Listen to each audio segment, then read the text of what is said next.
Alright जी, आज हम शुरू करेंगे पैसेज नंबर 2 से। और जब हम इसको शुरू करेंगे तो कुछ चीज़ें जिसकी बतानी है, ठीक है। आज हम इसको ज़रा एक टेक्निक के साथ लेके चलेंगे।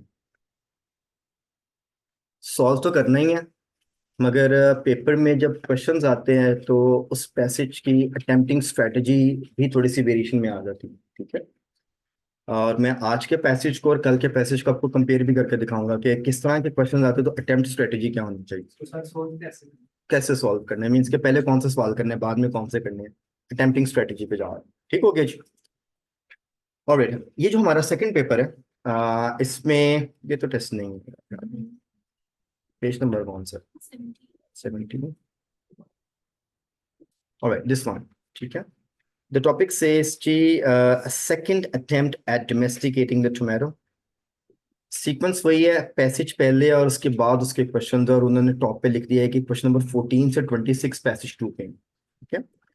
तो इस पैसेज के अंदर उन्होंने बकायदा लेबल किया होगा, और उन्होंने पैराग्राफ नहीं, उन्होंने सेक्शंस लेबल किए हुए हैं। जैसे अगर आप सेक्शन ए देखिए, इसके अंदर 1 2 3 4 5 पैराग्राफ्स हैं, और सेक्शन 2 जो है आपका पेज का 1 2 3 पैराग्राफ्स को उसने पार्ट बी कहा होगा। और इसी तरह अगर आप 3 में चले जाएं, सी में, तो 1 2 3 एंड 4 पैराग्राफ्स, और डी में आपके पास 2 पैराग्राफ्स है, और ई में आपके पास 3 पैराग्राफ्स हैं। सो ये उनका लेबलिंग का स्टाइल है, ऐसे भी आता है। तो इसमें हम कहेंगे कि हमारे सेक्शंस बने हैं। गुड। अगर आप इसके क्वेश्चंस पे जाएं तो ये जिसकी पहली टाइप है, क्वेश्चन नंबर 14 से 18, ये जरा पढ़ेंगे क्या लिखा हुआ।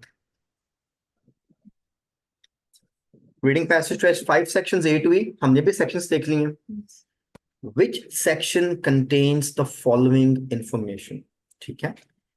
These questions are basically known as the matching questions, ठीक है। यहाँ पे लिखा नहीं हुआ, मगर इसको मैचिंग क्वेश्चंस बोलते हैं।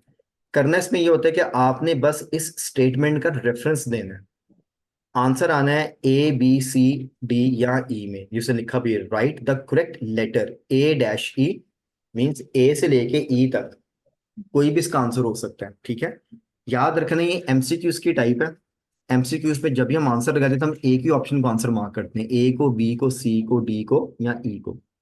तो यहां पर जब आप इसका आंसर लिखेंगे ना, तो इसका रेफरेंस जो है वो एक ही पैराग्राफ में कहीं पे आएगा, या तो ए में लिखा होगा, या बी में, या सी में। अगर आपको लग रहा है ना यार 2 जगह पे है, तो फिर इसका मतलब कि आपको वर्कअप करके उसको देखना पड़ेगा कि किस में लिखा होगा। 2 नहीं होगा, एक ही होगा। वो उसने कंफ्यूजन के लिए या ट्रिक के लिए 2 रेफरेंसेस दे दिए होंगे, मगर ये स्टेटमेंट एक ही जगह पे लिखी होगी कहीं ना कहीं। अब लिखी होने से मुराद ये है कि बेसिकली ये एज इट इज तो नहीं लिखी होगी, it's going to be paraphrased. Make sense? So यहाँ तो इसका आंसर ए हो सकता है, या इसी लाइन का आंसर बी हो सकता है, सी हो सकता है, डी हो सकता है, या ई हो सकता है। एक ही होगा। गुड। क्वेश्चन कितने हैं? 1 2 3 4 5। और पैराग्राफ कितने हैं, सेक्शंस कितने हैं? 5। A B C D E. लगता तो यही कि शायद एक एक लाइन एक एक पैराग्राफ में होगी, बट अगर ये वाली इंस्ट्रक्शन लिखी आ जाती ना पेपर के अंदर इस क्वेश्चन के साथ, इसको इग्नोर नहीं करना आपने कभी भी। NB stands for note before, और यहाँ पे क्लियरली मेंशन्ड है you may use any letter more than once. इसका मतलब है कि कोई सी भी 2 स्टेटमेंट्स एक ही सेक्शन के अंदर हो सकती हैं। Make sense? ठीक है। तो इसका मतलब कि यहाँ पे रेपिटेशन होगी। अब आपको टिप देने लगा हूं, ठीक है, सुपर टिप इसी क्वेश्चन से रिलेटेड। जब भी एनबी लिखा आता है ना, 100% रेपिटेशन होती है, 100%। अगर वो नहीं लिखेगा ना, तो फिर बाय डिफॉल्ट अंडरस्टूड होता है कि रिपीट नहीं होगा। फिर एक ऑप्शन जो एक बार यूज कर दी वो दोबारा नहीं यूज होती। जब भी एग्जाम में ये लिखा आता है you may use any letter more than once, फिर रिपीट होगा, ये आपने याद रखना। तब इसमें कौन सा लेटर रिपीट होगा ये तुम्हें पता नहीं है। और उसने ये भी नहीं लिखा कि आप 2 टाइम्स यूज कर सकते हैं। मोर देन वंस का मतलब है 3 दफा यूज कर लें, 4 दफा यूज कर लें एक लेटर। इसका मतलब है कि रिस्ट्रिक्शन नहीं है कितनी बार यूज करना है, तो कोई 3 स्टेटमेंट्स एक सेक्शन में भी हो सकती हैं। सो अब इसका मतलब है कि यहाँ पे चॉइसेस काफी ज्यादा है, चॉइसेस कम नहीं है। सो ये चैलेंज है हमारे पास पेपर में, क्योंकि जब ऑप्शंस ज्यादा हो जाती हैं तो डेफिनेटली टास्क डिफिकल्ट हो जाता है। ये था इस क्वेश्चन का सारा बैकग्राउंड, और इसको हम बोलते हैं मैचिंग क्वेश्चन। यहाँ तक ओके है। दूसरी सुपर टिप इसकी ये, आपने सिर्फ रेफरेंस देना होता है कि किस सेक्शन में है, लाइन पिन पॉइंट नहीं करनी होती है। उसने आपसे बिल्कुल नहीं पूछा कि सेक्शन ए के कौन से पैराग्राफ की कौन सी लाइन में ये है वो लिखें। उसने क्या बस बता दें कि ये कहाँ लिखा हुआ है, ए लिख दें, बी लिख दें, सी। तो अगर उस सेक्शन के अंदर 50 लाइनें भी लिखी हैं तो आपने बस बताना कि सेक्शन ए में लिखा हुआ है, किस लाइन में लिखा है ये रिक्वायरमेंट नहीं है इसकी। यहाँ तक मेरे साथ है? एग्जैक्टली सिर्फ इसके आगे अल्फाबेट लिख देना, ए में है, बी में है, सी में। पिन पॉइंट रेफरेंस नहीं देना होता। तो ये इसका एक प्लस पॉइंट है। जो हमने कल फिलिंग द ब्लैंक्स किए थे उसमें हमें पिन पॉइंट जाना पड़ रहा था, तो यहाँ पे अगर हमें सिर्फ रेफरेंस मिल जाता है we are good to go. Again जब रेफरेंस की बात आती है तो वो एक लाइन में भी आ सकता है, एक पूरे चंक में, मीन्स 4 लाइनों के अंदर भी, 5 लाइनों के अंदर भी आ सकता है, क्योंकि उन्होंने पैराफ्रेज करके लिखा होता है। हाँ जी, यहाँ तक ओके है। तीसरी टिप इसी क्वेश्चन की, जो आपके मैचिंग वाले क्वेश्चन होते हैं, ये जो मैचिंग वाले जिसकी हम बात कर रहे हैं, ये कभी भी सिक्वेंशियल ऑर्डर में सॉल्व नहीं होते। ये नंबर सीक्वेंस में लिखा हुआ है 14, 15, 16, 17, मगर हो सकता है 14 का आंसर डी में हो, 15 का आंसर ए में हो, 16 का आंसर ई में हो। ये हमेशा हैप हैजर्ड मोड में आते हैं। You got the point? अगर उसने आपको सीक्वेंस में देना होता फिर तो मैं बस पहला सवाल सॉल्व करता, जैसे हम बात करते सीक्वेंस में, तो बाकी क्वेश्चन तो सारे सीक्वेंस में निकल आने थे फिर। Make sense? तो इसकी टिप ये है कि सीक्वेंस में नहीं होते ये, तो इसलिए हमें नहीं पता है कि कहाँ पे इसका आंसर आएगा। ये बातें समझ आ गई हैं? ठीक है, अब इसको सॉल्व कैसे करना है उसको भी होल्ड करता हूँ, क्योंकि इसके जो बिल्कुल नीचे क्वेश्चन है ना, वो इसके कजन क्वेश्चन है। कजन समझते हैं की होंगे कजन? खाला दे पुत्र, फुफो दे पुत्र, ए मिलते जुलते। ठीक है, क्लोज रिलेटिव है। इसकी जरा इंस्ट्रक्शन पढ़े 19 से 23।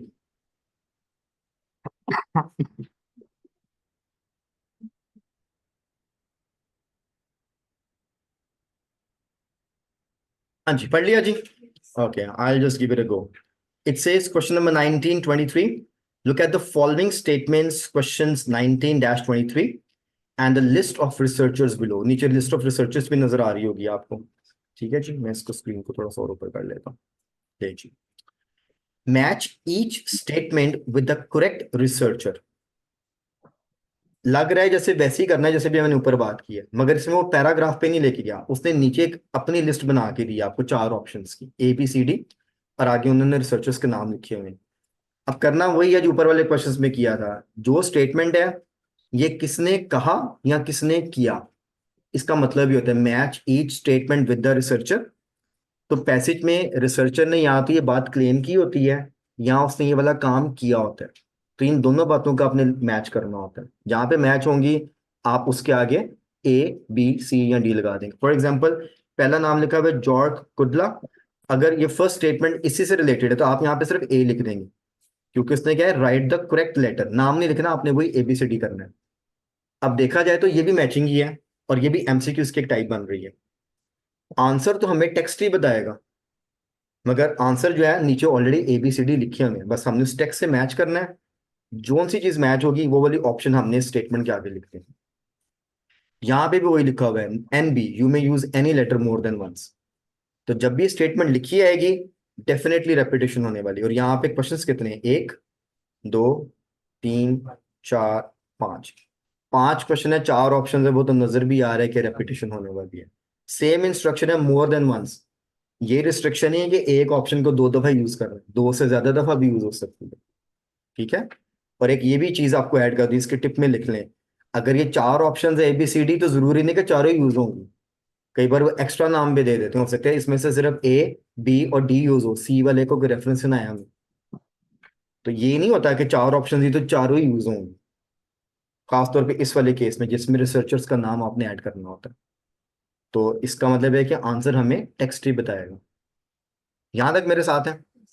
अब जैसे मैंने कहा था कि ये कजन क्वेश्चंस है, तो कजन क्वेश्चंस का मतलब ये थे कि ये मिलते जुलते, मैं स्क्रीन जरा शॉर्ट कर रहा हूं।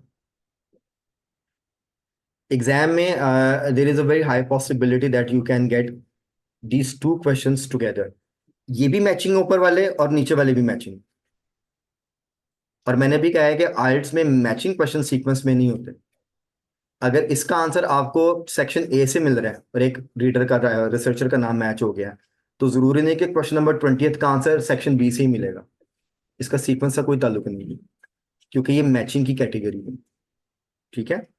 अब यहाँ पे एक सुपर टिप दे रहा हूँ, वो लिख लें, क्योंकि आपके जिन में सवाल आ रहा होगा सर फिर हमें बताएं कि कौन कौन से क्वेश्चन मैचिंग में और कौन से नहीं है, सॉरी सीक्वेंस में।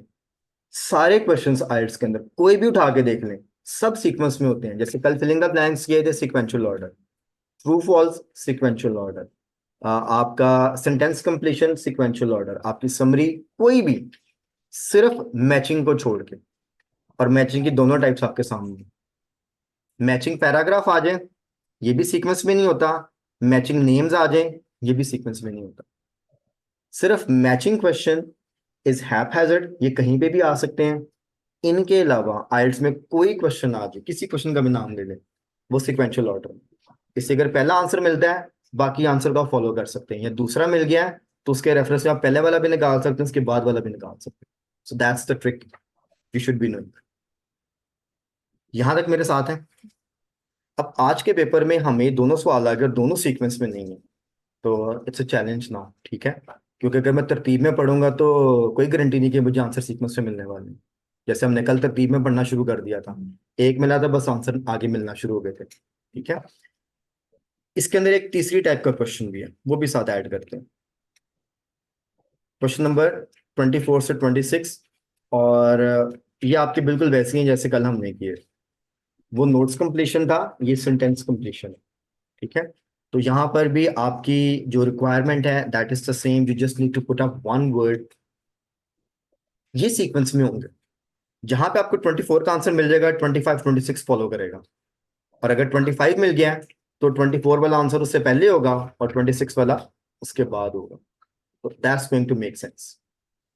अब पेपर के अंदर होता क्या है, आमतौर पे कल के पेपर से रेफरेंस देने लगा हूं आपको। ठीक है। इस चीज को समझना थोड़ा सा। आमतौर पे क्या होता है कि जब आप एक टाइप ऑफ क्वेश्चंस करते हैं, जैसे ही हमने कल किया था, ये हमारा पैसेज था। अगर ये क्वेश्चन शुरू में आ गया है ना, तो जहां पे ये क्वेश्चन एंड होते हैं, उसका जो अगला सेक्शन है ना उसके बाद से शुरू हो जाता है। ठीक है। कल हमने देखा था इसमें स्लाइटली ओवरलैप था, 2 पैराग्राफ वो पीछे गया था, मगर उसके बाद बाकी सारे क्वेश्चंस उसके बाद ही थे।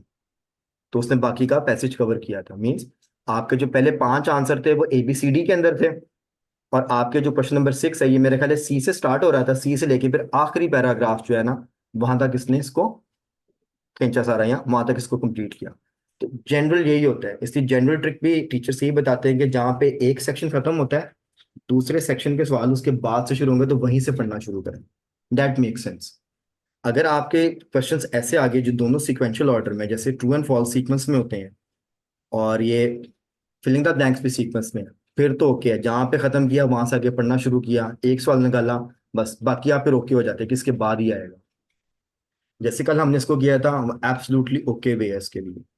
मगर आज स्टोरी डिफरेंट है। आज हमारे पास जो पैसेज है इसमें दोनों सवाल मैचिंग के आ गए हैं, और जो फिलिंग द ब्लैंक्स है वो एंड पे है।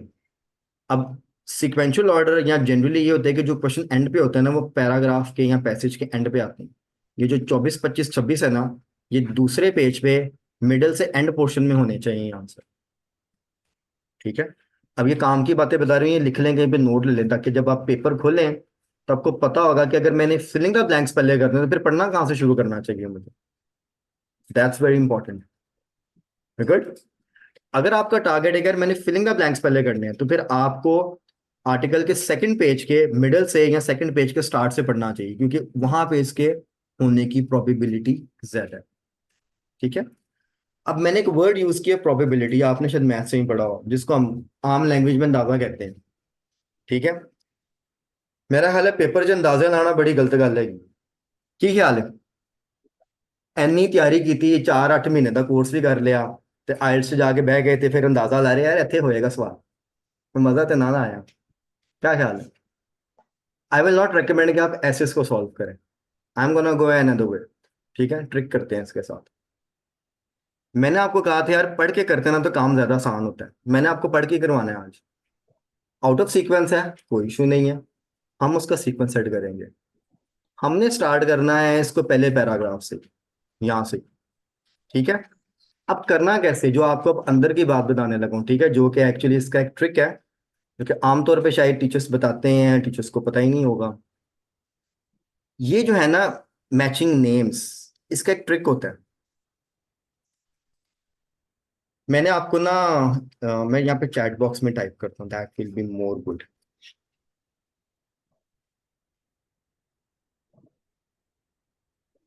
सिंगल कोट और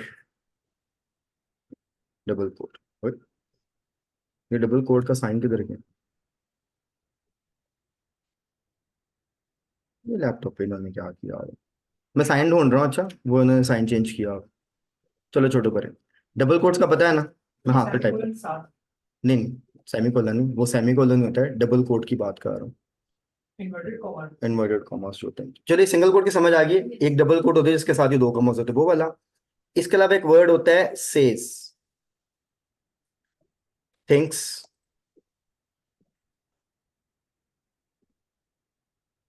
बिलीव,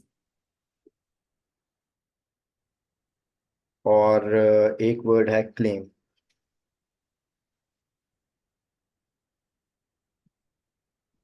ठीक है जी।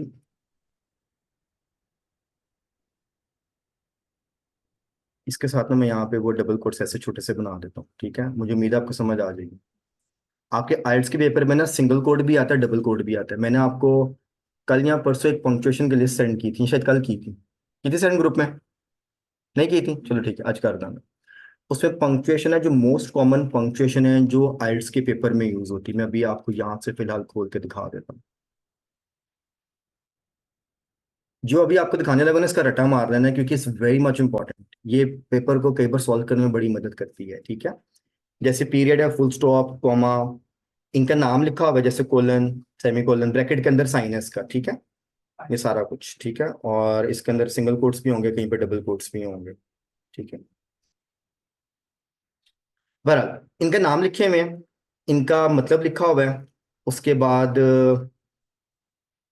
जैसे ये, जैसे कोटेशन मार्क सिंगल वाले हैं, फिर डबल भी होते हैं। ठीक है, ये पेपर में जब आएंगे ना तो ध्यान रखना है, क्योंकि ये जो नेम वाली मैचिंग है ना, इसके अंदर गेम है, और आसानी से ऐसे चुटकी बजाते आंसर निकल आना है आपका। ओके जी। जब भी आता है ना match the name of the researcher, writer या कुछ भी है, तो जो मैंने भी वर्ड लिखे थे, सेज, क्लेम्स, बिलीव्स, और इस तरह का जो भी एक और वर्ड लिखा था, ठीक है, बिलीव्स, थिंक्स, वो क्या करता है, यहाँ तो इस राइटर की बात जब भी वो करेगा ना, फॉर एग्जाम्पल ये हम जॉर्ज की एग्जाम्पल ले लें, चॉर्क, ठीक है, इसे अगर कोई बात की है ना, यहाँ तो वो बात इन्वर्टेड कोड में होगी और उसके बाद लिखा होगा जॉर्ज कुटला। अगर वो इन्वर्टेड कोड नहीं ना यूज करेगा, फिर वो लिखेगा जॉर्ज कुडला सेज, और आगे बात जो है ना इन्वर्टेड कोड में नहीं डालेगा। इन्वर्टेड कोड्स का मतलब होता है कि राइटर ने जॉर्ज कुडला के एज इट इज वर्ड लिख दिए पेपर के अंदर, और जब मैं कहता हूँ जी जॉर्ज कुडला ने ये कहा, तो मैं लफ्ज अपने इस्तेमाल करूंगा, मगर बात वही करूंगा जो उसने ही कही थी, फिर मैं इन्वर्टेड कोड नहीं यूज करूंगा।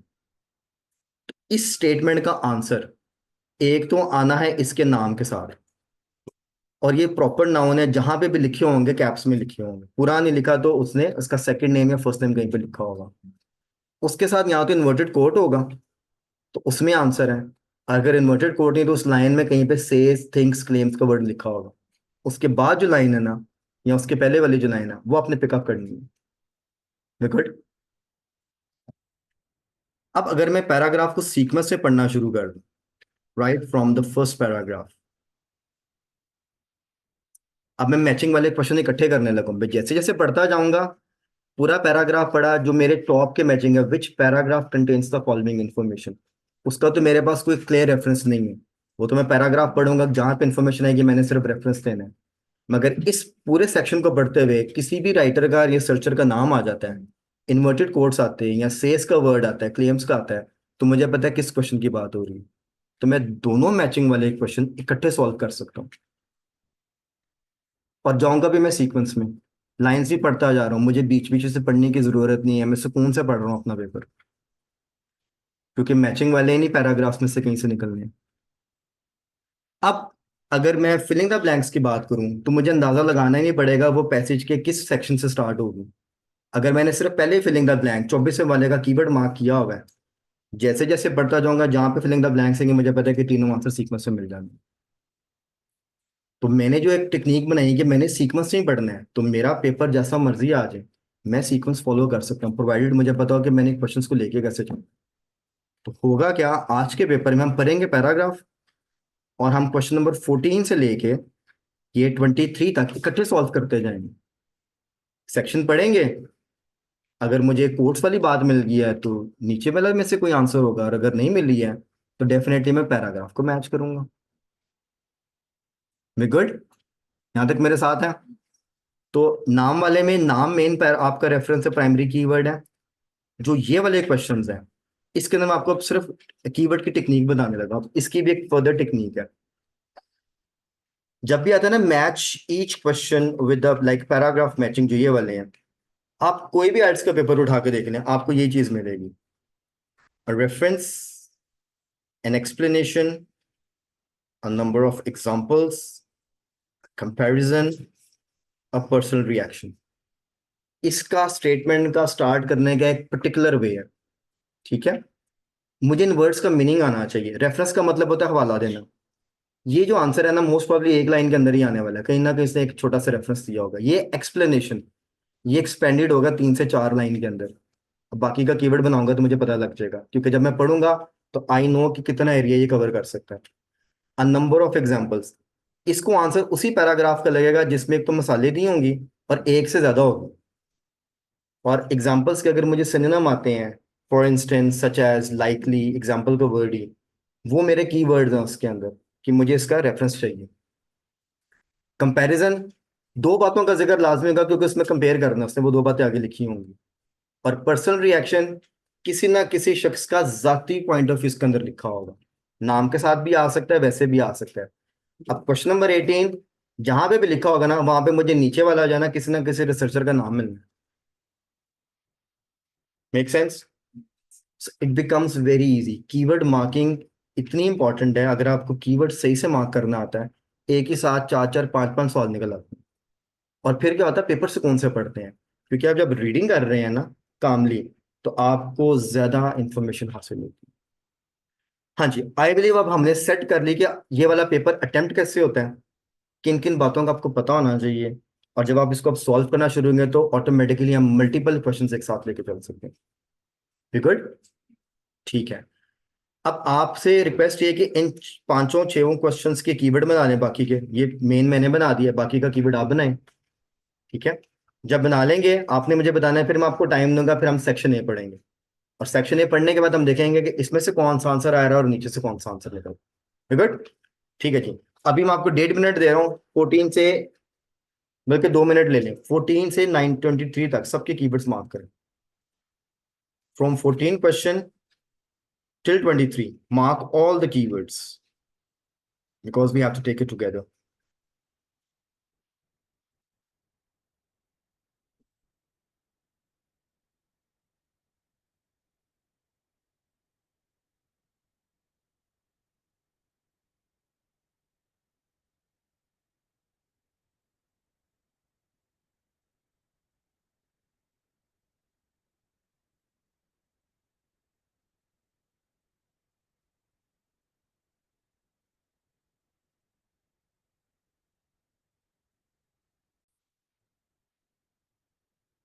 अब हमने पढ़ने सेक्शन ए, हम इसको सुकून से पढ़ते जाएंगे। अब ये सारे क्वेश्चंस, ये सारे पैराग्राफ्स 14 से लेकर जो 18 तक है ना, वो तो इसमें कोई भी आंसर आ सकता है।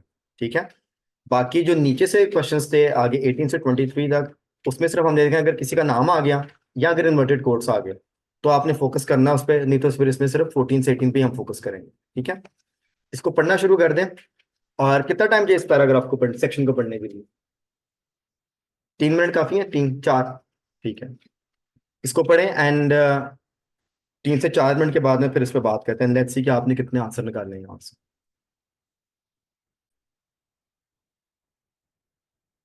Alright ji, I believe we have read the section ठीक है, मुझे इतना बता दें कि किस किस क्वेश्चन का रेफरेंस ए में है 14 से 18 में। 16 एंड 23। अच्छा जी, तो आप कह रही हैं कि 16 का आंसर भी ए में है, that's what you are saying, और 23 का कौन सा वाला रिसर्चर है वहां पे? ठीक है। हाँ जी, बाकी फ्रेंड्स पहले जरा 14 से 18 पे रहते हैं। 14 से 18 में we have one candidate saying G 16 का आंसर ए में है। आपको भी लग रहा है 17 का ए में है, 16 का नहीं है? Okay, so now we have a contradiction. Alright, हाँ जी, 14 से 18 तक 16 और 17 दो लोगों ने कहा है, ठीक है। 14 भी है, ठीक, चलिए 14 से स्टार्ट करते हैं। अब आप सीक्वेंस में पहले आ गई हैं, आप बताएं कि इसका रेफरेंस कहाँ लिखा हुआ है ए में? Two lines हैं. This fast track domestication could have made the world food supply healthier and far more resistant to diseases. तो resistant dangerous infection और diseases वाली बात है। ठीक है, उसमें उन्होंने बात की है अ टाइप ऑफ टोमेटो की, इसमें पर्टिकुलर टाइप आनी चाहिए थी, a reference to a type of tomato that can resist a dangerous infection. अगर वो जनरली बात कर रहे हैं तो उसमें तो सारे टोमेटोज आ जाएंगे, अ टाइप ऑफ टोमेटो आना चाहिए था। अब ये कीवर्ड की बात है, ठीक है, जहां से मैम ने पढ़ा है दैट्स करेक्ट, वहां पे इन्फेक्शन का जिक्र है, ये वाली बात मैच हो रही है, मगर एक्चुअली वो टाइप ऑफ टोमेटो से है, तो कोई सर्टेन टाइप की बात होनी चाहिए, मिसिंग है, तो 14 का आंसर ए में नहीं है। मिस्टर आपने 16 कहा था, ये can you give me the reference please? The fifth paragraph A. Alright, what does it says? We can now mimic the known domestication process of major crops like rice, maize, sorghum, and others.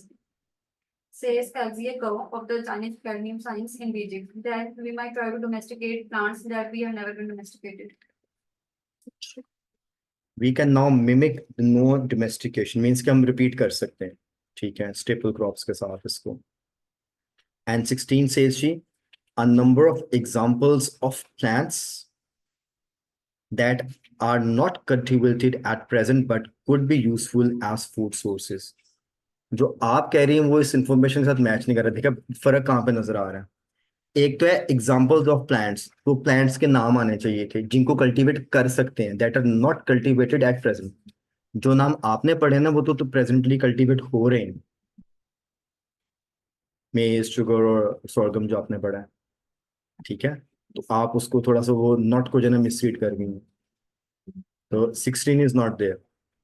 Sir आपने 17 कहा था, can you give me the reference please? Last 3 lines आप please पढ़ेंगे जरा। We can now mimic the known domestication codes of major crops like rice, maize, sorghum, or other seeds. The Axia problem of the Chinese Academy of Science. ठीक है, आप यहीं से पढ़ रहे हैं, ठीक है, फेयर इनफ, ठीक है।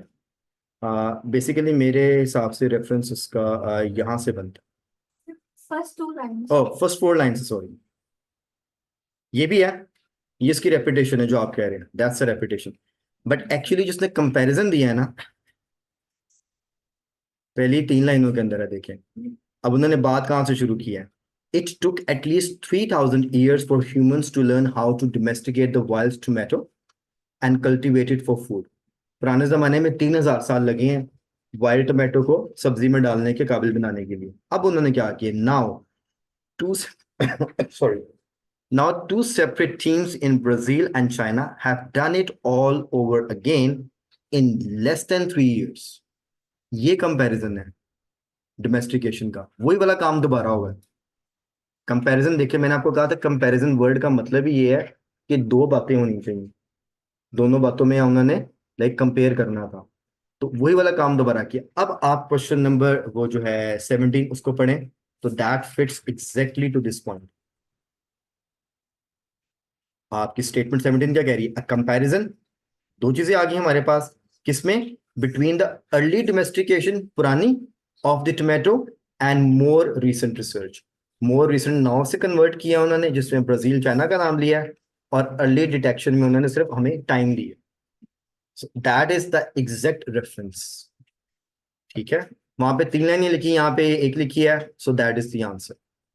इसको बोलते हैं मैच करना। ठीक है, अच्छा जी, उसी में हमारे पास एक नीचे से रिसर्चर्स वाला भी मैच हो रहा है। अब आ जाए 23।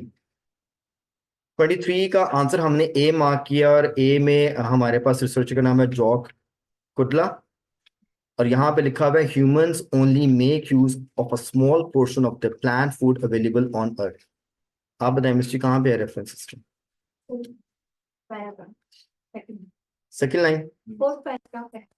फोर्थ पैराग्राफ, सेक्शन ए का फोर्थ पैराग्राफ, 1 2 3 4। हाँ जी, इन्वर्टेड कोट्स नजर आ रहे हैं, it means job done.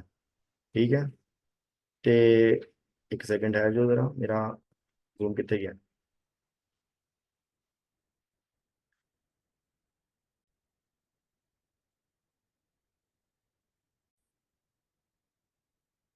Online friends, आपको स्क्रीन नजर आ रही है जो, जरा मैं इसको न्यू शेयर में लेके जाता हूँ।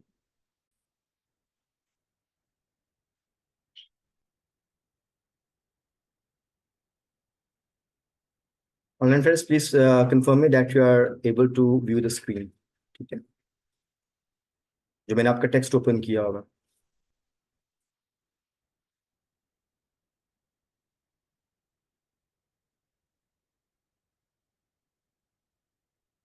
एक सेकंड है जी, ये थोड़ा सा मैल फंक्शन कर रहा है।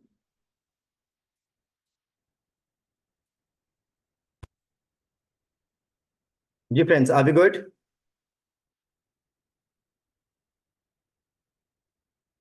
Alright, fair enough, thank you. Okay, Ji. So in this, it says in the fourth paragraph, this could transform what we eat, says George Kudla. इसमें उसने inverted quotes भी लगा दिए हैं, says का word भी यूज किया है, और इसी के सेकंड एंड में लिखा है there are 50,000 edible plants in the world, but 90% of our energy comes from just 15 crops. अब यहाँ पे नाम नहीं लिखा हुआ, inverted quote लिखे, और सेक्शन में नाम सिर्फ उसी का है। It means that is the person. So यहाँ से clearly indication आ रही है कि the number of things which are available, basically we are not using it to the full. Humans only make use of a small portion of the food available on earth. हाँ जी, sense बन गई? Okay, same अब हम repeat करेंगे section B के साथ। पूरा section पढ़ें, पहले ऊपर वाले मैच करें, अगर किसी का नाम आया या इन्वर्टेड कोट्स है तो फिर नीचे जाना है, अदरवाइज फोकस सिर्फ 14 से 20 आपका 18 पे रहेगा, 13 से 18 पे। शुरू करते हैं। ऑलराइट माय डियर फ्रेंड्स, आपने सेक्शन बी पढ़ लिया। अब मुझे बताएं कि ये 14 से 18 का कौन सा रेफरेंस मैच हो रहा है? 15. Question number 15। ओके, पहले 15 का कीवर्ड बना देते हैं। 15 में लिखा है जी एन एक्सप्लेनेशन। एक्सप्लेनेशन का मतलब ये होता है कि थोड़ा सा डिफाइंड होगा, डिटेल में होगा। क्या जी? How problems can arise from focusing only a certain type of tomato plant. ठीक है, ठीक है जी। रेफरेंस दे जी, सेक्शन बी में कौन सी लाइन में रेफरेंस है?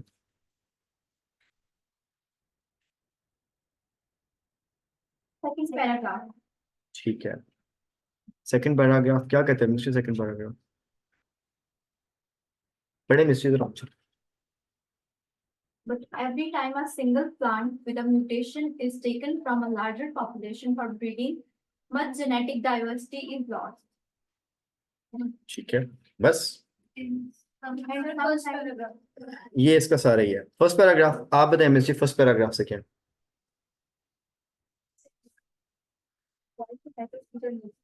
This region of the South America produced pea-sized fruits over many generations. Populations such as the Aztecs and Incas transformed the plant by selecting and breeding plants with mutation in their genetic structure, which resulted in desirable products existing. ठीक हो गया, आप कुछ कहना चाह रहे हैं? ठीक हो, Second paragraph. ठीक है। एक्चुअली दोनों पैराग्राफ, अब एक चीज बताने लगा हूं। जब भी कोई पैराग्राफ बट से स्टार्ट होता है ना, एक्चुअली वो पिछले पैराग्राफ के रेफरेंस में होता है, क्योंकि बट मीन्स के इसके बरक्स यहाँ ऑपोजिट बात आने वाली है। जो उन्होंने सर्टेन टाइप की बात की है, उन्होंने यहाँ पे तो सिंगल प्लांट कह दिया, ये भी ठीक है, मगर एक्चुअली वो बात कर रहे हैं wild tomatoes which are native to Andes region in South America. यहाँ से उन्होंने बात शुरू की है। तो उन्होंने कहा है कि जी अगर हम इसको करते हैं तो बेसिकली हम कामयाब हो गए हैं और हमने उसका साइज बड़ा कर लिया है। पहले ये जो एक्चुअली जो वाइल्ड में प्रोड्यूस होता है वो पी साइज है, मीन्स बिल्कुल छोटे सा साइज का, तो उन्होंने उसी को म्यूटेट करके genetically they are able to make it a larger fruit. अब इसके प्रॉब्लम्स इस वाले पैराग्राफ में लिखे हुए हैं, ठीक है। जब भी बट का वर्ड आता है ना, आपने याद रखना है कि आप उसके ऑपोजिट बात आने वाली, ये तो है पॉजिटिव बात कि हमने एक चीज अमेंड करके एक चीज को इटेबल फॉर्म में हम ले आए हैं, तो पॉजिटिव बात है। मगर अब नेगेटिव बात यही है कि जब आप म्यूटेशन करते हैं तो बहुत सारे जेनेटिक ट्रेट्स जो हैं वो लॉस्ट हो जाते हैं, जिसमें एक ये लिखा हुआ है और उसने आगे लिखा है कि समटाइम्स डिजायरेबल ट्रेट्स कम लेस डिजायरेबल, मीन्स के जो आप चाहते हैं वो एक्चुअली प्रोड्यूस नहीं हो पाता है। जैसे फॉर इंस्टेंस उन्होंने आगे दिया strains grown for supermarkets have lost much of their flavour.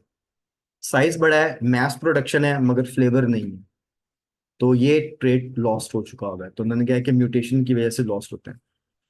अब देखें वहां पे लिखा हुआ है एन एक्सप्लेनेशन, हमें नजर आगे एक्सप्लेन कैसे करते हैं, इसलिए वहां पे ट्रिक किया है। जब भी आता है ना एक्सप्लेनेशन रेफरेंस, रेफरेंस हमेशा एक दो लाइन में कवर कर देते हैं, एक्सप्लेनेशन में वो पोर्शन कवर करते हैं। तो जब आप उसका कीवर्ड मार्क करते हैं ना, आपको पहले ही पता होता है कि यार ये आंसर अगर मिलेगा मैंने तो एक्सपैंड होके मिलेगा, कॉन्ट्रैक्ट होके मिलेगा। और प्लस वहां पे लिखा था हाउ, तो उन्होंने बता दी कि वो हाउ के स्टेप्स के हैं, म्यूटेट करते हैं तो ये होता है, तो फिर ऐसे होता है, और यहाँ से करेक्ट रेफरेंस है। जो आपके नीचे मैचिंग वाले हैं, नेम मैचिंग वाले, इसमें कोई है इसका आंसर? किसी का भी नहीं है हमारे पास, ना तो कोई कन्वर्टेड कोड्स है, ना यहाँ पे सेज क्लेम्स और थिंक का वर्ड लिखा हुआ। वेरी गुड, चले जी सेक्शन से ही पढ़ेंगे।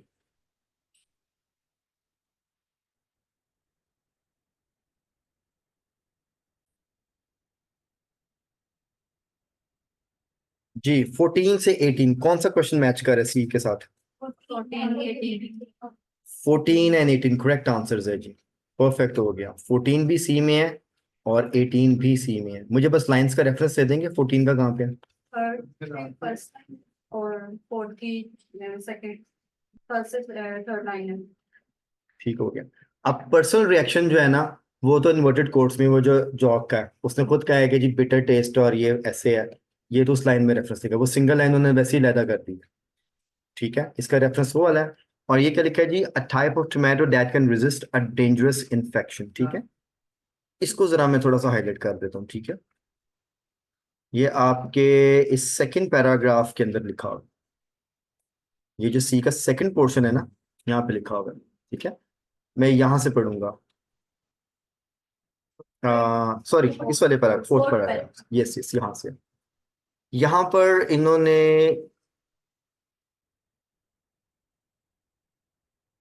ये जो लाइन है ना, ये यहाँ से स्टार्ट हो रहा है, इन दिस वे, वैसे तो यहाँ से भी पढ़ ले तो ठीक है, otherwise in this way they manage, they में यहाँ पे चाइना वाले हैं, ठीक है। They manage to create a strain, a strain का मतलब होता है एक पर्टिकुलर टाइप उन्होंने निकाली। अब यहाँ पे पर्टिकुलर टाइप की बात हो रही है, अस्ट्रेन रेजिस्टेंट टू, सारे टोमेटोज नहीं है, ये जो उन्होंने म्यूटेशन करके एक जेनेटिकली मॉडिफाई किया टोमेटो, ये वाली जो स्ट्रेन है ना, this is resistant to a common disease called bacteria spot race which can devastate yields. अब देखिए सर्टेन टाइप उन्होंने यहाँ पे क्लियर की है, नाम नहीं दिया, मगर उन्होंने कहा जी अस्ट्रेन, सारे टोमेटोज नहीं है इसके अंदर, दैट पर्टिकुलर टाइप, ठीक है। अब ये है जो आपकी वोकैब मैच हो रही है यहाँ पे, ये रेजिस्टेंट है बैक्टीरिया से, तो यहाँ पे साफ नजर आ रहा है कि ये इन्फेक्शन से लाइक ओके है, गुड। और ये जो टेस्ट वाली बात है, ये दैट्स क्वाइट टेस्टी, अब little bit strong, very aromatic, ये सारे पर्सनल रिएक्शंस हैं, एक ही शख्स अपना पर्सनल ओपिनियन दे रहा है, तो हमारा क्लियरली मैच हो गया।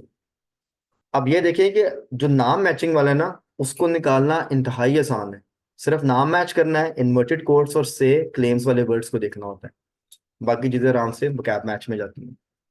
अब एक ही सेक्शन पढ़ रहे हैं, आंसर दो दो तीन तीन खुद ही निकलते आ रहे हैं। अब इस सेक्शन से अपने तीन आंसर निकाल लिए, हम सुकून में सीक्वेंस ही पढ़ते जा रहे हैं, गुड। सेक्शन डी पढ़े हैं।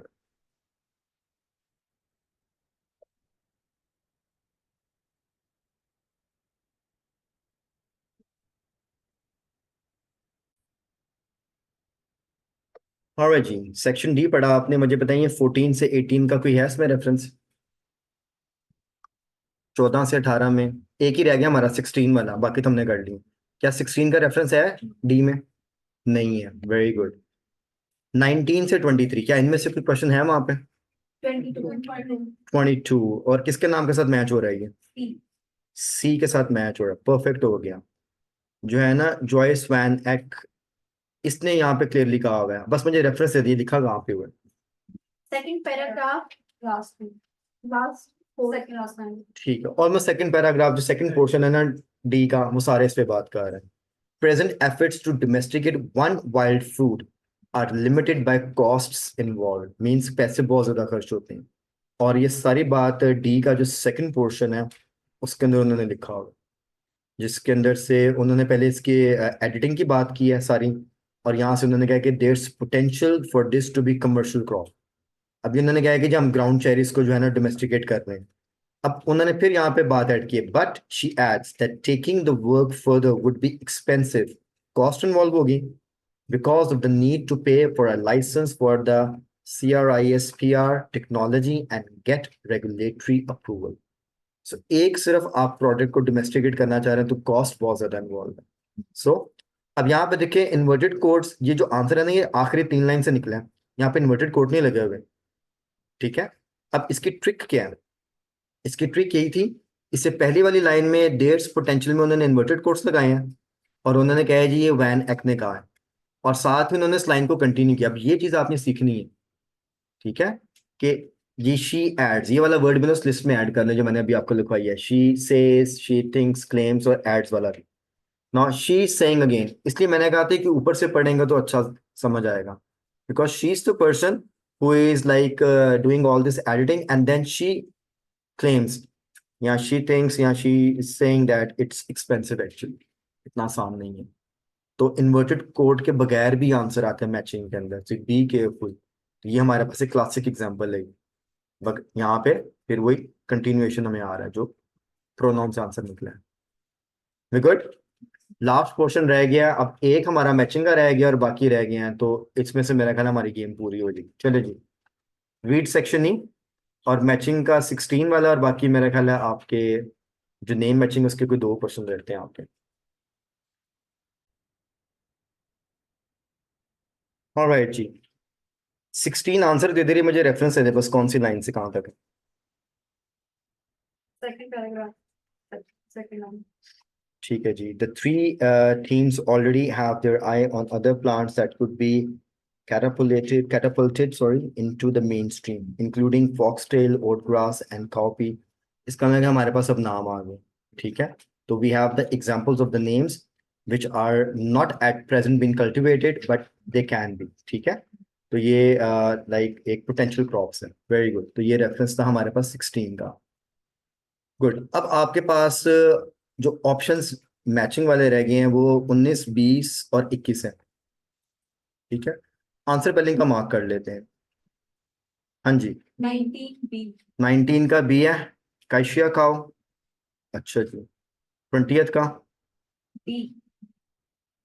Jonathan Jones. अच्छा जी, और what about 21? A.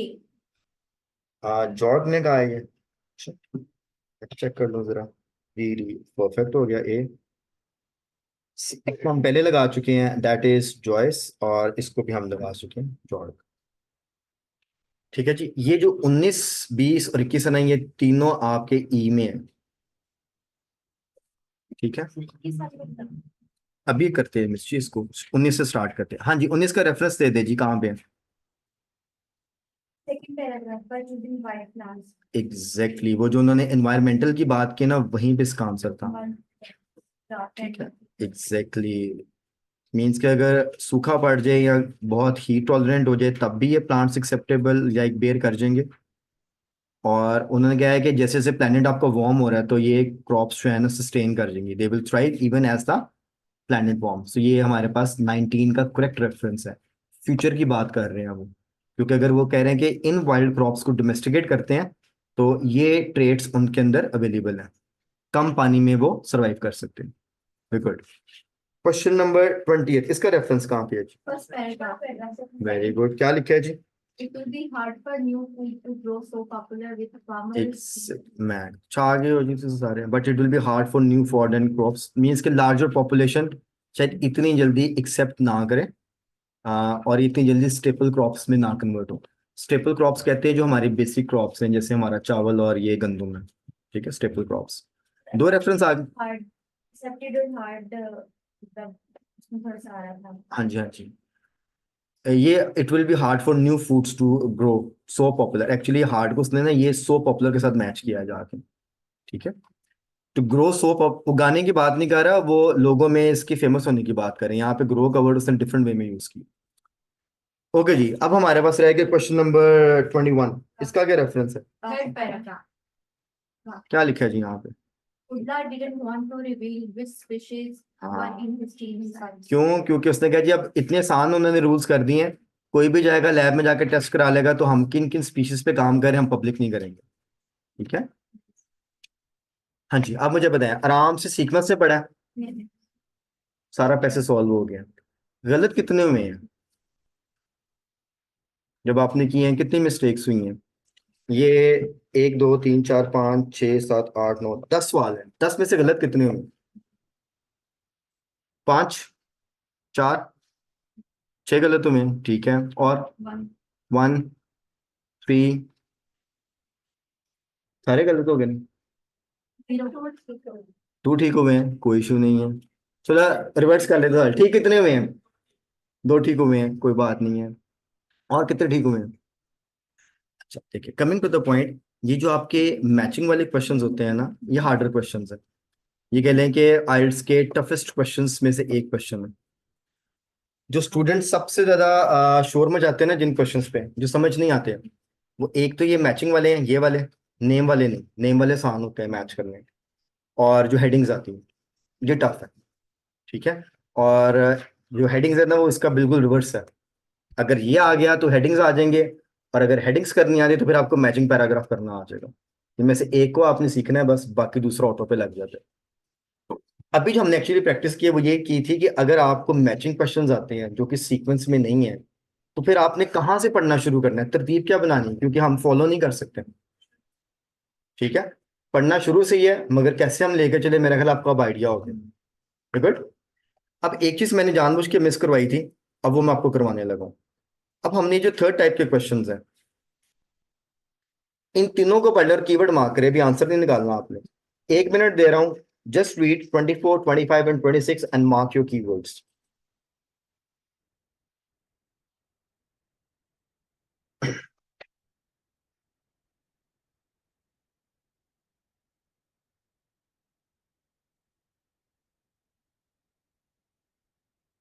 Just mark your keywords, okay? Don't go to the text and find answers. Just stay there, mark your keywords, and I'm going to ask you one question, ठीक है? वो super question है, अगर उसका answer आपने सही दिया तो आपको अभी सारे आंसर मिल जाएंगे। हाँ जी, keywords done? Yes, sir. Out of these three questions, 24, 25, and 26, which question is holding the primary keyword, which we can spot easily in the text? 25. Tomato. 26, in 26 question, कौन सा है? Vitamin C. चाइना का word काफी जगह लिखा होगा, vitamin C हमने एक ही जगह पे पढ़ा है। सिर्फ विटामिन सी को जाके देखे कहाँ लिखे हैं, वो 26 क्वेश्चन है, तो उसके ऊपर बाकी के 2 सवाल तो मिल गया आज। Very good. अगर आप टेक्स्ट में जाएं, सेक्शन सी के अंदर उसका जो चौथा पैराग्राफ उसमें विटामिन सी लिखा है।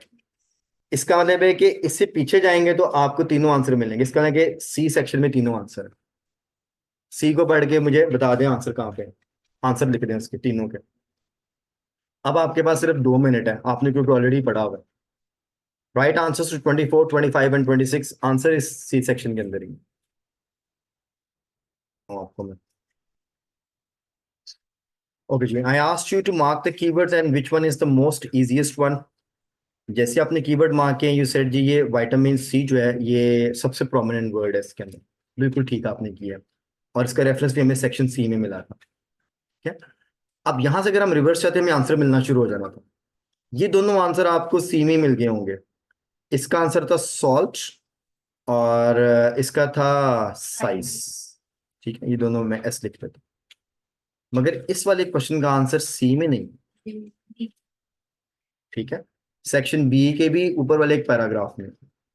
अब यहाँ पे एक ट्रिक है जो आपने सीखनी है, जो मैंने शायद कल भी ऐड की थी, अगर नहीं की थी तो भी ऐड कर रहा हूँ, ठीक है। क्वेश्चन की जरा टाइप देख लेते हैं। उसने कहा जी कंप्लीट द सेंटेंस बिलो, ठीक है, सीक्वेंस में होंगे हमेशा, मगर इसके कोई गारंटी नहीं है कि कंसेक्यूटिव सीक्वेंस में होंगे। कंसेक्यूटिव का मतलब है कि पहला पैराग्राफ, दूसरा पैराग्राफ, तीसरा और चौथा, के पहले 3-4 पैराग्राफ्स में होगा। अगर आप 24 को देखें तो वो बी में मिला है, आर सीक्वेंस में रहे हैं, मगर वो बी के एक चौथे पैराग्राफ में मिला है, फिर एक पूरा पैराग्राफ में आंसर नहीं है, फिर सी को उसने पैराग्राफ में दी। सीक्वेंस फॉरवर्ड है, जंप आ सकता है। नोट्स कंप्लीशन में भी यही टेक्निक यूज करते हैं वो, कभी कभी वो कंसेक्यूटिव में दे देते हैं और कभी कभी वो फॉरवर्ड जंप में देते हैं। सेंटेंस कंप्लीशन में भी यही टेक्निक लगाते हैं। अगर आपको मिल गया और आपको कंफर्म हो गया कि यार ये तो सी की पहली लाइन में आंसर है, तो फिर 24 वाला तो उससे पीछे ही होना चाहिए ना, तो फिर ऑटोमेटिकली आपको पीछे जाना चाहिए और उससे पिछले पैराग्राफ में मिला आपको आंसर। और इसका आंसर क्या है जी? Flavour. So that's flavour, that's size and that one is salt. ठीक है, ये बी के एक सेक्शन में आपको मिलेगा रेफरेंस, और ये दोनों सी में आपको मिल जाएंगे। अब अगर आपने इसके कीवर्ड शुरू में बना ली, तो जैसे मैंने राइट इन द बिगनिंग आपको कहा था जी मैचिंग के कीवर्ड्स बनाए, और अगर आप इसका भी बना के इस वक्त छोड़ देते सिर्फ और फोकस करते सिर्फ मैचिंग वालों पे, तो जहां पर इसका आंसर आना था बस वहां से आप साथ इसको भी अटैच कर सकते थे। वो अभी मैंने जानबूझ के नहीं करवाया था, ताकि अभी हम क्योंकि सीख रहे थे तो सारा कुछ मिक्स ना हो, इसलिए मैंने आपको जानबूझ के मैचिंग पे रखा था। मगर जब भी मैचिंग वाले पैराग्राफ्स आ जाते हैं तो ऑब्वियसली आपको जिग जैग में जाना पड़ता है। अगर फर्ज करें या आपको फिलिंग द ब्लैंक्स पहले आ जाती और मैचिंग वाले इसके बाद उन्होंने सेट किए होते, तो फिर प्रेफर था कि आप शुरू से पढ़ते, फिलिंग द ब्लैंक्स उससे शुरू में ही देनी थी। आप फिलिंग द ब्लैंक्स से मार्क करते और उस पैराग्राफ में अगर कोई मैचिंग वाला मैच होता ठीक है, नहीं अगले पैराग्राफ पे चले जाते। तो पढ़े बेशक आप सीक्वेंस के अंदर ही आए, सुकून से पढ़ते जाएं, जहां जहां पे डाटा मैच हो रहा है मैच कर लें। क्योंकि जब आता है ना क्वेश्चंस मैचिंग वाला, जो स्टूडेंट्स एक कॉमन मिस्टेक करते हैं, क्योंकि most of the time if you are following the technique of skimming and scanning, अब आपने कीवर्ड बना ली तो ऑब्वियसली आप इसको पूरे टेक्स्ट के अंदर स्कैन करेंगे कहाँ लिखा होगा। अब प्रॉब्लम ये है कि बात हो रही है टोमेटो की, तो टोमेटो तो ऑलमोस्ट हर पैराग्राफ में उसने यूज किया हुआ है, टॉपिक इस पे है। बहुत मुश्किल हो जाएगा एक रेफरेंस निकालना अगर आपने टोमेटो को हाईलाइट किया और आ टाइप ऑफ टोमेटो को हाईलाइट नहीं किया। इसलिए कहा था कि फ्रेज में बनाया करें कीवर्ड। दूसरा, आपको ये वाली इंफॉर्मेशन दो जगह पे मिली है, तो फिर एक कंफ्यूजन हो जाना था। अगर आप पहले पैराग्राफ से इसको मैच करते तो वो आंसर गलत था इसका, क्योंकि इसका आंसर जाके सी में मैच हुआ, क्योंकि आप पर्टिकुलर टाइप की उन्होंने बात की थी और वहां से हमने इसको आइडेंटिफाई की। So that is where the keyword comes into play, question type और उस क्वेश्चन टाइप की जो पर्टिकुलर रिक्वायरमेंट है that comes into play, and obviously the vocab and then your reading speed.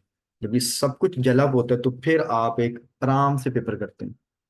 तो जब आप तैयारी कर रहे हैं तो एक टाइम में एक ही चीज तैयार करनी है आपने। कभी कभी सिर्फ टेक्स्ट को पढ़ा करें और स्पीड रीडिंग पे काम किया करें, कभी कभी टेक्स्ट को पढ़ा करें और बेशक घंटा लगा दें टेक्स्ट पे एक ही पैराग्राफ पे, मगर उसके अंदर उसकी वोकैब पे काम करें। कभी कभी सिर्फ क्वेश्चन पकड़े और क्वेश्चन की टेक्निक को सॉलिडिफाई करें, यार इस क्वेश्चन की टेक्निक को करना कैसे, अप्लाई कैसे हो रही है।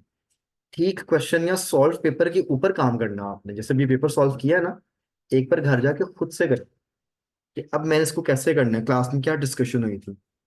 लेक्चर रिकॉर्ड हम कर रहे हैं, रेफरेंस चाहिए होगा तो you can just open the video and you can see it कि यहाँ पे क्या हमने बात की थी।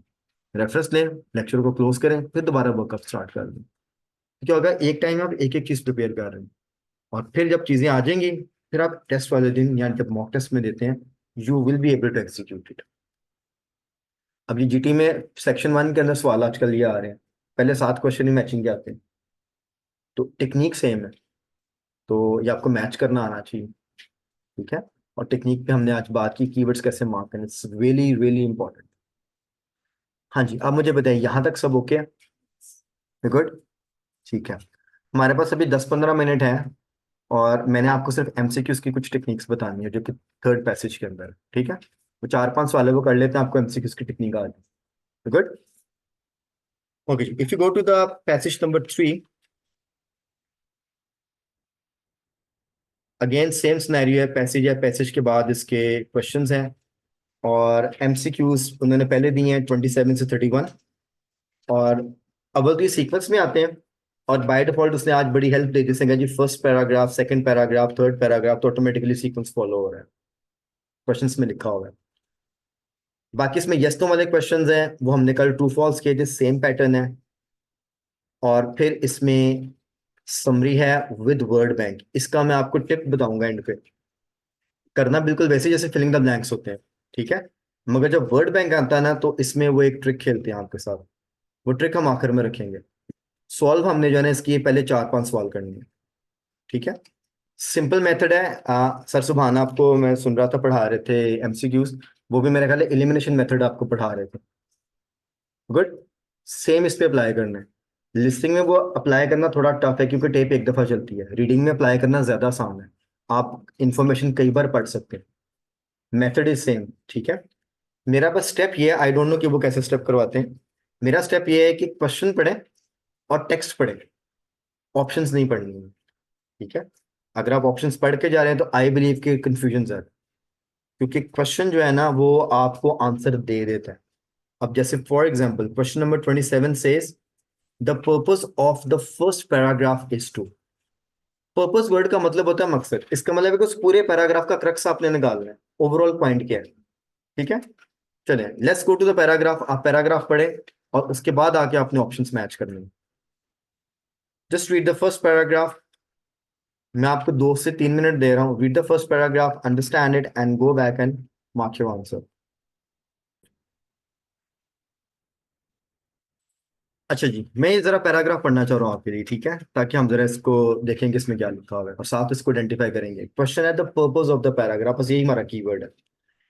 Scientific discovery is popularly believed to result from the shared genius of such intellectual stars as naturalist Charles Darwin and theoretical physicist Albert Einstein. ठीक है, दोनों नाम आपने सुने होंगे। Our view of such unique contributions to science often disregards the person's prior experience and the efforts of their lesser known predecessors. इस line में दो बातें हैं। उन्होंने कहा यहाँ तो जिसका नाम मशहूर होता है उसके फेलियर्स की बात नहीं होती है, या उनसे पहले जो लेस सक्सेसफुल होते हैं, ये तो बहुत सक्सेसफुल हो गए, उनको भी हम जो है ना निग्लेक्ट कर देते हैं, ठीक है, disregard. Conventional wisdom, conventional means रवायती विजडम जो है वो यही है, also places great weight on insight in promoting breakthrough scientific achievements. ठीक है, एक बात अगर अचीवमेंट आ जाती है तो उसको तो बहुत प्रमोट करते हैं, मगर उस अचीवमेंट को हासिल करने के लिए पीछे कितने फेल एक्सपेरिमेंट्स हैं उसका जिक्र कोई नहीं करता। इसकी सेंस ये, ठीक है। Conventional wisdom also places great weight on insight in promoting breakthrough, as if ideas spontaneously pop into someone's head, fully formed and functional. ये कमेंट है, उसने कहा ये तो ऐसे ही हो गया जैसे अचानक किसी के जहन में एक आइडिया आया और उस वक्त उसकी तरतीब बन गई, उसने कहा जी लो जी, एलो जी ए चीज दरियाफ्त होगी। उन्होंने कहा ये एक कन्वेंशनल हमारा सोच है, मगर उससे पहले ये पीछे कितना जाता है तो नहीं है। मैं एक आर्टिकल पढ़ रहा था, आई एम नॉट श्योर उसमें ये फिगर ठीक है कि नहीं ठीक है। एडिसन ने मेरे ख्याल है ये लाइट बल्ब इजाद किया था। उसमें वो बता रहे थे कि 1000 एक्सपेरिमेंट्स फेल्ड थे और 1001 एक्सपेरिमेंट पे जाके जो है ना वो सक्सेसफुल हुआ था, और जो आजकल हम ये बल्ब्स यूज करते हैं और फिर आगे इसकी एडवांसमेंट्स हैं। 1000 फेल्ड एक्सपेरिमेंट्स, मगर उन 1000 फेल्ड एक्सपेरिमेंट्स की कोई बात नहीं करता, सिर्फ ये कहते कि एडिसन ने बिजली बना दी। उसकी बात, ये वही वाली बात लिखी हुई है कि ये कन्वेंशन है वो ये इस पैराग्राफ में बताने की। और बात उसने दो मशहूर लोगों से स्टार्ट की है कि जैसे चार्ल्स डार्विन है या एल्बर्ट आइंस्टाइन है, तो इन्होंने बहुत कुछ किया साइंस के लिए, तो उन्हीं की बात होती है बार बार।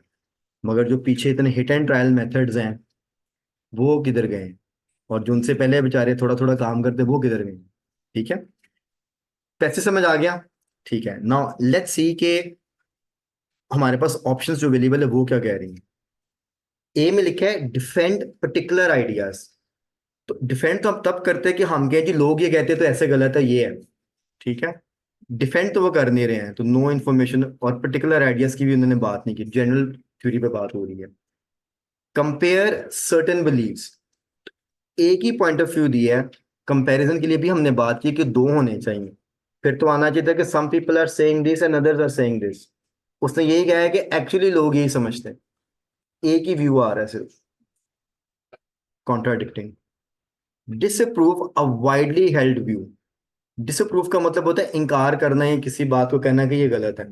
वो एक्सप्लेन कर रहा है कि ये व्यू है, वो ये तो नहीं कह रहा है कि ये व्यू गलत है। आउटलाइन अ कॉमन एजम्पशन, वो ये बता रहा है कि एक्चुअली ओवरऑल बिलीफ क्या है लोगों का, क्या समझते हैं। वो कह रहे हैं लोग ऐसे समझते हैं कि आइडिया आया, पॉप हुआ और दरियाफ्त सामने आ गई। D is the correct answer, delta. अब एक चीज, ठीक है, I am not sure you have been told this or not, एक चीज ऐड कर रहा हूँ। एमसीक्यूज के ना टाइप्स होती हैं। एक आपका एमसीक्यूज होता है जिसको हम बोलते हैं फैक्चुअल, ठीक है, ब्रैकेट में मैं लिख देता हूं इजी। एक आपका एमसीक्यू आता है जिसको हम बोलते हैं कॉन्सेप्चुअल। ये इससे थोड़ा सा अपर लेवल पे होता है, जिसका मतलब है कि ये होगा डिफिकल्ट। इनकी पहचान कैसे होती है? ये जो क्वेश्चन नंबर 27 है, दैट इज कॉन्सेप्चुअल।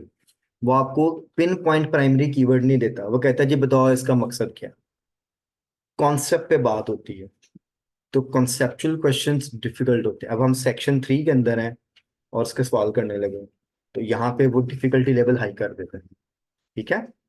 तो जब भी आप इस तरह का सवाल करें एमसीक्यूज का, वो गलत हो रहा है कोई टेंशन नहीं है, आप फैक्चुअल वाले पे जरा हाथ सीधा कर लें पहले, ठीक है। फैक्चुअल वाले भी जो मैं दिखा देता हूँ।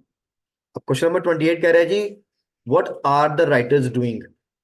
बात सुन लें, एक मिनट है, एकदम कम नहीं करना शुरू होना। फॉर एग्जाम्पल, अभी कोई दरवाजा खोलता है, अंदर आता है एक लाइक ग्लास से, चला जाता है।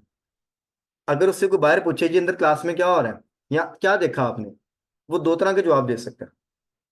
पहला जवाब देगा जी, एक शख्स खड़ा है वो बोल रहा है और बाकी काफी सारे लोग बैठे हैं वो सुन रहे हैं। ये हो गया literal meaning, what we are doing at the moment. Concept क्या है? क्लास हो रही है, टीचिंग चल रही है। Can you see the difference factual and conceptual? यही सवालों के अंदर होता है। अब नीचे लिखा है what the writer is doing, और ये कॉन्सेप्ट है, तो ये भी ध्यान से करना है। गुड, चलें जी सवाल करें और मुझे आंसर बताएं क्या है इसका।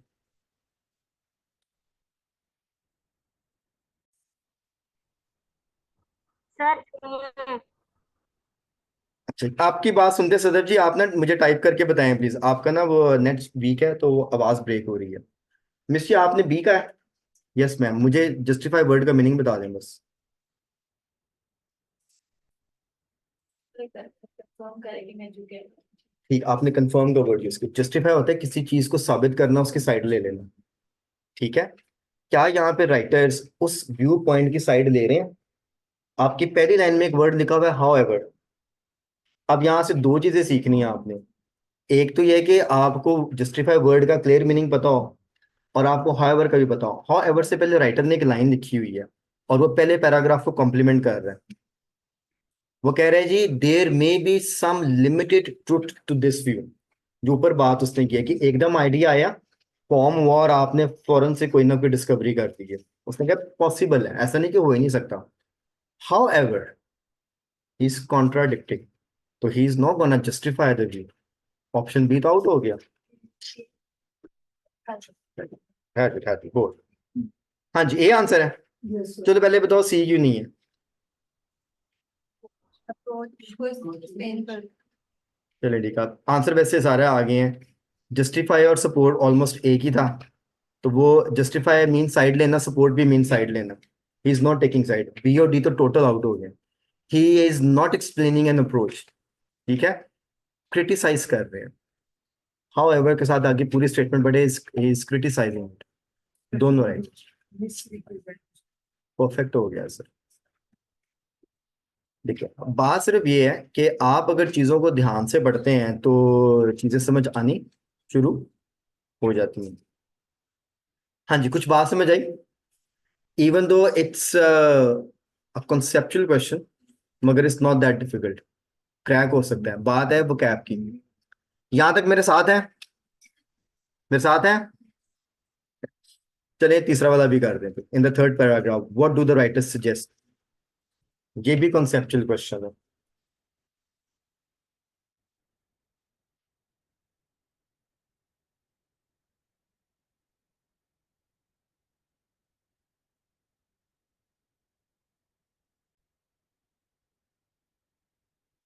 जी my dear friends, what is the answer for question number 29? A.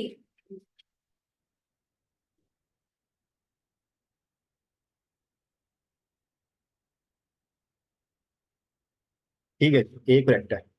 Explain कर दे मिस्टर जरा अच्छे से, ए क्यों और बाकी क्यों नहीं है? ठीक है, तो पहले ही बोला, setting aside such great as Darwin and Einstein. ठीक हो गया। बस यहीं से निकाल दिया, आगे। आगे भी है, उन्होंने जब नीचे लिखा ना, we suggest that innovation is a more a process of trial and error. तो इसकी अपनी ये बात कर रहे हैं, लेकिन उन्होंने बोला कि डार्विन और आइंस्टाइन को मतलब साइड पे रखें, क्योंकि जो डार्विन ने काम किया था वो भी उसने जो किया था वो डिस्कवर किया था। Fair enough, ठीक है।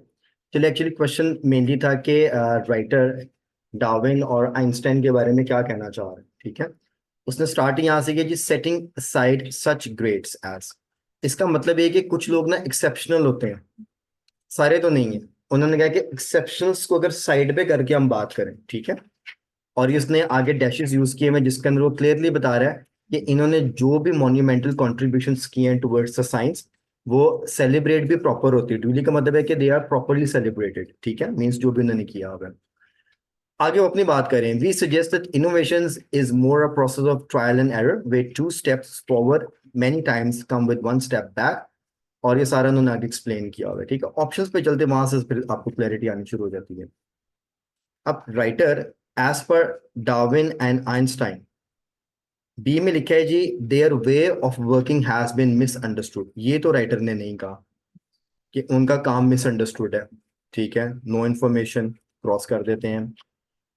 दे are an ideal which others should aspire to, ये भी उन्होंने नहीं कहा कि उनको एज एन एस्पिरेशन यूज करना चाहिए, इंस्पिरेशन सॉरी। डी में लिखा है जी, their achievements deserve greater recognition, ये कॉन्ट्राडिक्टिंग है।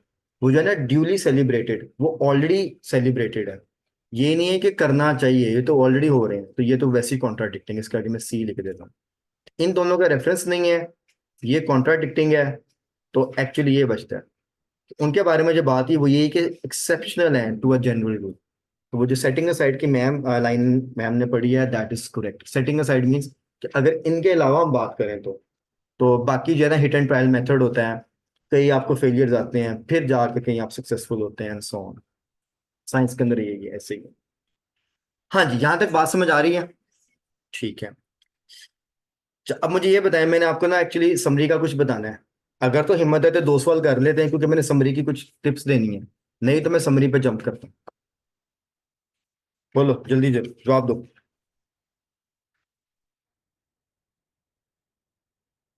मैंने डिसाइड करना है, ठीक है, फिर हम समरी पे चलते हैं, ठीक है, क्योंकि मुझे पता है अब आपको कितनी समझ आ रही है। समरी जो है ना, 2 तरह की होती है। आप ये मेरी बात से तंग तो नहीं आ रहे? मैं हर बार कहता हूँ 2 तरह के होते हैं, 2 तरह। आइल्स वालों ने बनाई चीजें ऐसी हैं। मेरी आज भी प्रेजेंटेशन अवेलेबल नहीं, मैं ना आज इस सिस्टम पे अपनी सारी चीजें अपलोड कर दूंगा। मैंने आपको क्वेश्चन के टाइप्स दिखाऊंगा, उसके लिए मैंने सारे टाइप्स को लहदा करके बताया कि इजी वाले कौन से और डिफिकल्ट वाले कौन से हैं। बहरहाल, coming back to the summary, you can get summary of 2 types in exam, ठीक है। एक समरी आती है जिसमें वर्ड बैंक अवेलेबल होता है, इसको हम बोलते हैं वर्ड बैंक। आंसर इनमें से आपने पिक करना है, पैसेज में से पिक नहीं करना। वैसे फिलिंग द ब्लैंक्स हम क्या करते हैं, हम पैसेज में जाते हैं, वहां से एक वर्ड पिक करके यहाँ पे लिखते हैं। एक समरी होती है जो विदाउट वर्ड बैंक होती है, मीन्स उसके अंदर ये नहीं होता, वो बिल्कुल वैसे ही है जैसे आपने सेंटेंस कंप्लीट करना है या फिलिंग द ब्लैंक्स करना है, जैसे भी हमने आज भी किया और कल भी किया था। गुड। समरी की कुछ टिप्स हैं। टिप नंबर 1 ये है कि आमतौर पे समरी जो है ना वो कंसेक्यूटिव पैराग्राफ्स में होती है, ठीक है, और वो 2 से 3, हद 4 पैराग्राफ्स में कवर हो जाती है, डिपेंडिंग अपॉन की कितनी बड़ी समरी दी। अगर छोटी सी समरी 2-3 क्वेश्चंस की, तो कभी कभी एक ही पैराग्राफ में होती है, एंड सो ऑन। ये जो मैंने बात अभी की है कंसेक्यूटिव वाली, ये अप्लाई होती है विदाउट वर्ड बैंक पे। किस पे? Without word bank. जब आ जाता है ना word bank, then things are different. आप मुझे बताएं, अगर एग्जाम में मैं आपको एक क्वेश्चन दूं और साथ आपको हेल्प प्रोवाइड कर दूं, तो फिर काम आसान हो जाएगा। तो अगर मैंने आपको टेस्ट भी करना है, तो फिर मैं ट्विस्ट डालूंगा उस हेल्प के साथ कोई ना कोई। अगर एग्जामिनर ने आपको नीचे कहा ना जी यही 5-6 वर्ड्स हैं, इसी में से फिट कर दें, कुछ हेल्प दे दी है, पैसेज में तो 800 वर्ड लिखा हुआ है, 800 वर्ड में से 4 वर्ड निकालना इज डिफिकल्ट, नीचे 6 वर्ड्स में से 3 वर्ड निकालना इज वेरी आसान। ठीक है, अगर उसने हेल्प दी है ना, वो ट्विस्ट भी डालेगा। जो आपकी समरी आती है ना वर्ड बैंक के साथ, ये जरूरी नहीं है कि कंसेक्यूटिव पैराग्राफ्स की हो, पहली टिप। और ये भी जरूरी नहीं कि 2 से 3 पैराग्राफ्स की हो, ऐसे ही है, सेम टेक्निक सेम है। जब भी आपकी समरी वर्ड बैंक के साथ आती है ना, कई बार वो क्या करते हैं, पूरे आर्टिकल की समरी बना के दे देते हैं। ABCDE 5 सेक्शंस हैं, और हर सेक्शन में कम से कम उसने 4-4 पैराग्राफ डाले। हम ऑन एवरेज लें तो इसमें राउंड अबाउट 15 से 20 पैराग्राफ है। वो 15 से 20 पैराग्राफ को इकट्ठा करके एक समरी में डाल के दे देगा और साथ वर्ड बैंक दे देगा। अब इसको सॉल्व कैसे करना है? जब भी वर्ड बैंक के साथ समरी आती है ना, इसको हमेशा एंड पे करना है। आपने सारा पैसेज पढ़ लें, सारे सवाल कर लें, एंड पे करें। क्योंकि अगर वो ओवरऑल टेक्स्ट की बात कर रहे हैं, फिर आपने कुछ भी पढ़ा होगा ना, तो आपको पॉइंट्स मिल जाएंगे। ठीक है, मैं आपकी सिर्फ हेल्प के लिए लिख देता हूँ, बाकी जब आप जाके इसको सॉल्व करेंगे आपको आइडिया होगा। ये वाली लाइन टेक्स्ट ए में है, ये वाली लाइन आपको सेक्शन बी में मिलेगी, एडवांसेस मोर लाइक प्रोग्रेस, ये मेरा ख्याल है सी में है। ये निकलसन वाली लाइन आगे जाके डी सेक्शन में आती है, फोटो एलिमेंट्स वाली। और ये वेस्ट स्ट्रोप्स की जो राइटिंग वाली बात है, ये ई में जाके लिखी हुई है। लाइक ये आगे समरी काफी लंबी है इसकी, ऑलमोस्ट उसने पूरे पैसेज की समरी बना के आपको दी हुई है। सीक्वेंस फॉलो करती है, आएंगे सीक्वेंस में। ये ऊपर से स्टार्ट करेगा, मगर वह क्या, आप पहली लाइन ढूंढेंगे, आप कहेंगे अच्छा तो पहले पैराग्राफ में। ठीक है, ये एलिवेशन, ये एवोल्यूशन की जहां से उसने बात की है, ये वही है। Tradition view of scientific theory is that breakthroughs happen when a single great mind has sudden, ये पहले पैराग्राफ की आखिरी लाइन में लिखा हुआ है।